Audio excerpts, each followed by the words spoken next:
The draft is on Thursday night. Seems like Jabari is going to go first. Yeah. Chet second and Banchero third. Yeah.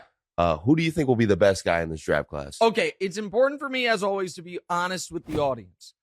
I do not study the NBA draft the way some people do, okay? It's not that I'm unaware of it. It's not that I don't watch college basketball, but some people do this full time. I'm not someone that does it full time. So any of my college basketball opinions and draft opinions, take that, build that into it. All right. I, going into draft season, said I thought Jabari should be the first pick, Paolo the second pick, that I would take Ivey from Purdue third, and then I would start to consider Chet. And we'll talk more about Chet in a moment. Now, and it might be a little prisoner of the moment-y, it might be just because I most recently have watched a couple Duke games. I think Paolo's the guy who I know will be a good NBA player. I think Jabari is the most likely to quickly be a 20-plus point per game scorer. I think Paolo is the guy who has the least bust potential and can help a winning team immediately. I think Jaden Ivey is probably, best case scenario. Like if you're talking about what would he be on a championship team, probably third best guy on a champion, but that's still super valuable. And then there's the Chet question.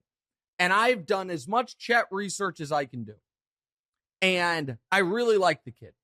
First of all, in this profile Tim Keown wrote, talked about where he's from in Minnesota, though a lot of the George Floyd protests were going on. And when it was at its peak, when the cops were really cracking down, he went out with the folks in the streets to protest for racial justice, even though he's super recognizable, a local celebrity, and 7 feet tall. Right. And I like him.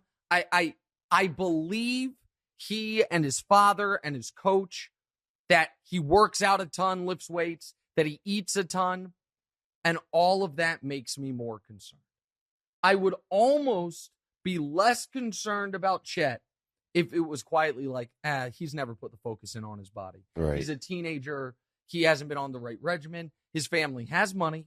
He's played in a big-time AAU program, or did, for 10 years. It was coached by Jalen Suggs, his high school teammate, who's now was a top 5 pick for the Magic last year, who also went to Gonzaga, by Jalen's dad. He was with them. Then he was at Gonzaga. It's not, if it was for lack of trying or lack of resources that he was this thin, I would be less concerned. He is so skinny. Yeah. It concerns me. And so I have deeper analysis than I think Chet is too thin? I don't. But my concern about Kyler Murray going into the NFL was, I don't care what his college film looks like. I do, but not totally. Because he would be the smallest starting quarterback ever. I'm going to need to see you go through seasons before I believe someone your size can hold up to NFL punishment. And as good as Kyler's been, what's been the issue? His body breaks down. He gets hurt. I am concerned about Chet in that regard. So I have flipped on this. I had been saying Jabari 1 again, eve of the draft. I think I actually right now would go Paolo 1, but how it's going to go, and I would bet on this and maybe have bet on this, Jabari is going 1 to Orlando. Chet is going 2 to Oklahoma City. Paolo is going 3 to the Rockets. And Ivey is going 4, maybe not to the Kings. They might trade the pick, but whoever's drafting 4, it's either the Kings stand pat and draft Ivey, or they trade out of the pick for a team that wants to draft Ivey. So there's your quick draft analysis. All right, what's next?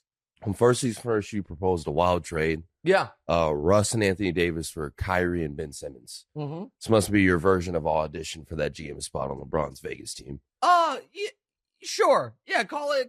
Yeah, soft opening. Yeah, that's fine. Go ahead. Something like that. So since we're talking wild trades, are there any actual trades that you'd like to see with draft time coming around? Well, I am interested to see if the Knicks try to move up from 10 and see if they package. The problem for the Knicks is you're not going to trade RJ Barrett. Right. And a lot of the other guys that you would package wouldn't help you move up. It would almost make you move down. Like, nobody wants Julius Randle's contract. Nobody wants Fournier's contract. So that's an issue. I am interested if anything moves on Russ. If it does, I don't think it will be surrounding the draft. I suppose it could, but I would doubt it. The Kings are the curious one. The Kings are, because the Kings keep drafting point guards. And a lot of people think that Ivey was the best guy that's going to be available for, but would it make sense for them to draft it? I know that if I were a smart team, I would want to do business with the Kings. That would be the sucker at the poker table that you want to be in a hand with. That's who the Kings have been for decades. The other interesting thing for me is this. At some point, Presti and Oklahoma City have to start trying to compete and win basketball games.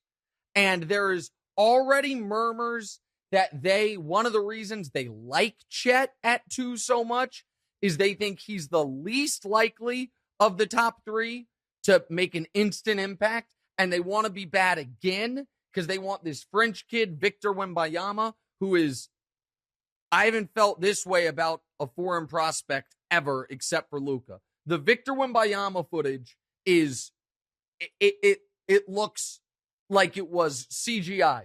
The kid's 7'2", can shoot. He I do think is the real deal, but he's a year away. And OKC has all these picks and just wants to be worse every year. I don't like how they're doing business, but I think they're going to stay at 2, and I don't think they're going to package their later picks or future picks to move back in because I don't think they want to be good. So I don't think there's going to be a Bradley Beal or a Damian Lillard or anything involving the Lakers or anything involving Kyrie on draft day.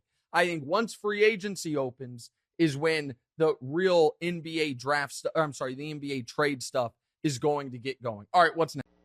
Hey, thanks for watching. Hit the subscribe button to get more from the show and make sure to click the bell to get notified every time new content drops. Check out full episodes of What's Right wherever you get your podcasts, or just click the link in the description below.